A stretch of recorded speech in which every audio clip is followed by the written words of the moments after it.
Hello students, welcome to smart world school of complete education. और आज आपका एक बार फिर से स्वागत है। 7th standard first chapter, page number 3। During this period travellers from other countries came to India. They have written travelogues और accounts of their travels. ठीक है, तो कैसे होता था कि उस समय पे जो मिडिवल पीरियड था, उस समय पे काफ़ी विदेशी लोग हमारे देश में आए और वो कहाँ जाते थे, कैसे जाते थे, किस तरीके से घूमते थे, तो उसके ऊपर वो लिखते थे अपनी किताबों में। तो उसे ट्रैवलॉग्स कहते हैं। ठीक है, और some of them are Al Biruni, Ibn Battuta, Niccolao Manucci, Babur's biography, Shivabharat और the Sanskrit biography of Shivaji Maharaj, composed by the poet Parmanand, as well as various other biographies of different rulers of their correspondence, help us to understand the policies and administrative system of that rulers and their diplomatic relations with others। ठीक है, तो उस समय पे जो उनके court में लोग रहते थे, अलग अलग लोग रहते थे, तो वो लोग क्या करते थे, अपने राजा के बारे में और उनके पालन के बारे में, मतलब वो अपने देश का ख्याल कैसे रखते हैं और पड़ोसी देशों के साथ क्या क्या उनके एग्रीमेंट्स रहते थे, वो सब वो लिख करके रखते थे, जिससे हमें वहाँ का जो उस समय का हिस्ट्री था और वहाँ के जो रिलेशंस थे उसके बारे में हमें पता चलता है। तवारीख और तारीख means the sequence of events. तारीख क्या होता है, तवारीख या तारीख क्या किसे कहेंगे हम लोग, सीक्वेंस ऑफ इवेंट्स कि पहले क्या हुआ, 1600 में क्या हुआ, 1700 में क्या हुआ, 1800 में क्या हुआ, 1900 में क्या हुआ, तो ये सब जो है उसे तारीख कहते हैं। तवारीख रिटन बाय अल बुरनी, जवीउद्दीन बरानी, Maulana Ahmad, Yahya bin Ahmad, Mirza Haidar, Bhimsen, Saxena etcetera are available. ठीक है, तो ये जो लोगों ने लिखा है उसके बारे में अभी भी जानकारी अवेलेबल है। ठीक है, चलिए देखते कुछ मिलता है क्या। देखिए उस समय पे इस तरीके से उनके इमेजेस वगैरह थे। Bakhar is a type of chronicle that organised in Maharashtra. ठीक है, बाखर क्या है, bakhar is a type of chronicle that organised in Maharashtra. ठीक है, तो बाखर एक तरीके का, हाँ, वो ऑर्गेनाइज होता था महाराष्ट्र में। Chronicles help in understanding aspects like the contemporary political happenings. ठीक है, जो चीज़ें होती थी कि किस तरीके से लोगों का रहन सहन है और पॉलिटिकल में क्या क्या होता था उस समय पे, तो वो सब समझने में हमको ये बखार और ये सब चीज़ें हेल्प करती है। लिंग्विस्टिक ट्रांसैक्शंस, ठीक है, लैंग्वेज जो होता था वो कैसे होता था। कल्चरल लाइफ उस समय पे लोगों का आपस में कैसे था, है ना। सोशल कोऑर्डिनेशन, सोशल कंडीशंस कैसे थे उस समय पे, ये सब चीज़ों के बारे में हमको पता चलता है। Many of the chronicles in Marathi were written many years after the events had occurred. ठीक है, जो मराठी महाराष्ट्र में होता था वो काफ़ी सालों बाद लिखा गया, right. As a result they are seen to rely on hearsays, मतलब कैसे कि उसका मतलब ये था कि वो लोग जो पहले ज़माने में थे उन्होंने कुछ लोगों को बताया और उन्होंने लिखा ऐसे होता है। सम of the chronicles are Mahika Mahika वाटिची बाखर। ठीक है, शबा सभासद बाखर, चिटनिशाची बाखर, भाऊ साहेबांची भाकर।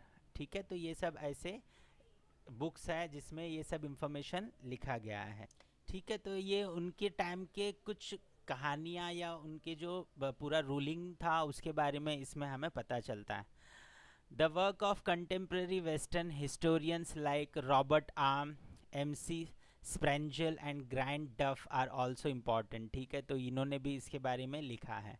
डू दिस, चलिए ये करिए। Make a collection of powadas, tribal songs.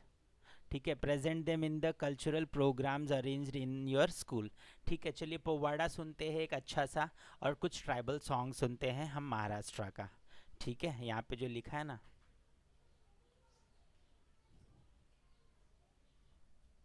ठीक है, देखिए ये एक है स्वराज्य के लिए जो पोवाड़ा लिखा गया था। शिवाजी ऐसे चलते हैं और शिवाजी ऐसे रहते हैं और ये कहानी ऐसे होती है, तो इस तरीके से ये लिखा गया है ना। तो शिवाजी महाराज के बारे में, तो उस समय पे जो होता था वो उसके बारे में लिखते थे, वो उसके बारे में वर्णन करते थे कि ये ऐसे होता था और इस तरीके से होता था, और तैयारी कैसे करते थे वो युद्ध के लिए। तो ये सारी चीज़ें के लिए, ठीक है, राइट। तो ऐसे करके ये पूरा इंफॉर्मेशन लिखा रहता था जो जो वहाँ पे होता था। देखिए इसे कहेंगे ट्राइबल सॉन्ग्स, जैसे ये गाना गाते हैं, नाचते हैं, है ना, आदिवासी तरीके के लोग, तो ये tribal songs.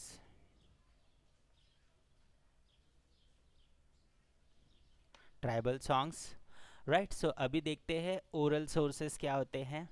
We understand various aspects of folk life through folk literature traditionally passed on from generation to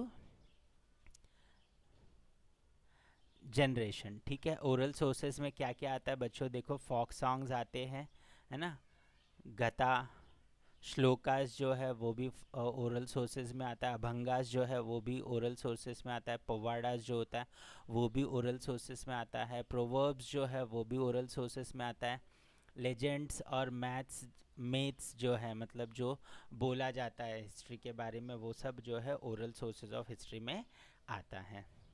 ठीक है, some examples are ovis, folk songs, powadas, है ना, कुछ अभी पोवाड़ा हमने सुना, फोक सॉन्ग्स देखा, फोक डांस देखा, लेजेंड्स देखा, एंड मैथ्स, तो कहानियाँ जो होती है जो बताती है कि वीरता के बारे में बताती है, वो सब legends. Such type of sources are called oral sources of history. तो ये सब जो तरीके के हैं उसे क्या कहा जाता है, ओरल सोर्सेज ऑफ हिस्ट्री कहा जाता है। History is written with the help of the following three types of sources mentioned above. ठीक है, तो हिस्ट्री जो है वो तीन तरीके के सोर्सेज के ऊपर बनाया जाता है। ठीक है, written sources, oral sources and each af each after it has been written down, research on it goes on continuously. ठीक है, तो उसको लिखने के बाद फिर उसके ऊपर बहुत सारा रिसर्च होता है। New sources and information come to light through this research. तो जैसे रिसर्च चलता रहता है तो नई नई चीज़ें उसके बारे में हमें पता चलते रहती है। Then history has to be written accordingly, फिर उसके हिसाब से जो है हिस्ट्री लिखी जाती है। We can see that our history book and those of our parents and grandparents differ to a certain extent। ठीक है, तो हम कैसे, हमारे ग्रैंड पेरेंट्स बोलते हैं नहीं ये तो ऐसे हुआ था और इस समय पे हुआ था, हमारे पिताजी कुछ और बताते, तो थोड़ा बहुत आगे पीछे होता है। Do you know the powada of Tanaji? Tanaji का एक पवाड़ा है, क्या आपको पता है? Given below as an extract from the powada composed by Tulsidas Shahir. ठीक है, एक पवाड़ा है जो तुलसीदास सहारी ने लिखा है तानाजी के ऊपर। ही पोर्ट्राइज द खुंडाना कैंपेन इन इट। ठीक है, खुंडाना जो था वो कैसे कैंपेन हुआ और वो कैसे उसको आक्रमण करके किया गया। The powada contains beautiful character sketches of Tanaji, है ना। शेलार मामा शिवाजी महाराज, वीर माता जीजाबाई, तो इसके ऊपर तो पिक्चर भी निकला है, आप लोगों ने तो देखा होगा। मामा बुलाया तो लागला ऐशी वर्षीचा मातारा। ठीक है, देखिए इस तरीके के जो है यहाँ पर पवाड़े होते हैं ना, जो उसके बारे में बताते हैं, इंफॉर्मेशन होते हैं। ये एक पवाड़ा है आपके सामने यहाँ पर। लगीन राहिले रायबाचे तो मजला सांगवी, माझ्या तानाजी सुभेदारा जे गेले सिंहगडाला, त्याचे पाटीरे पाहिले नाही पुढारे पाहिले, ज्याने अंभारे खाईला बाटा बुजला लाविला, त्याचे झाड होऊनी आंबे बांधले, किल्ला हाती नाही आला, सिंहगड किल्ल्याची वार्ता काढून नको तानाजी सुभेदारा, जे गेले सिंहगडाला ते मारून शानी गेले, तुमच्या सपाटा होईल असे बोलू नको रे मामा, आम्ही सुरमर्द क्षत्री नाही भिनारा मरनाला। ठीक है, तो इस तरीके से उनका जो पोवाड़ा था ये उनके बारे में अच्छी अच्छी बातें बताई है इसमें कि वो कैसे बहादुरी से लड़ते थे और आगे बढ़ते थे। ठीक है, तो ये तो था आपका चैप्टर 1 का 3rd पेज का एक्सप्लेनेशन। आई होप कि आपको समझ में आ रहा है और आप उसको अच्छे से फॉलो कर पा रहे हो। नहीं समझ में आ रहा है तो आप फिर से देखिए, और अभी जो एंड पे लिंक आएगा उसे क्लिक करिए, वेबसाइट पे जाइए और वहाँ पर देखिए कि किस तरीके से आपके क्वेश्चन आंसर्स है इस चैप्टर के। राइट, तो इसी तरीके से जुड़े रहिए और आगे बढ़ते रहिए। All the best.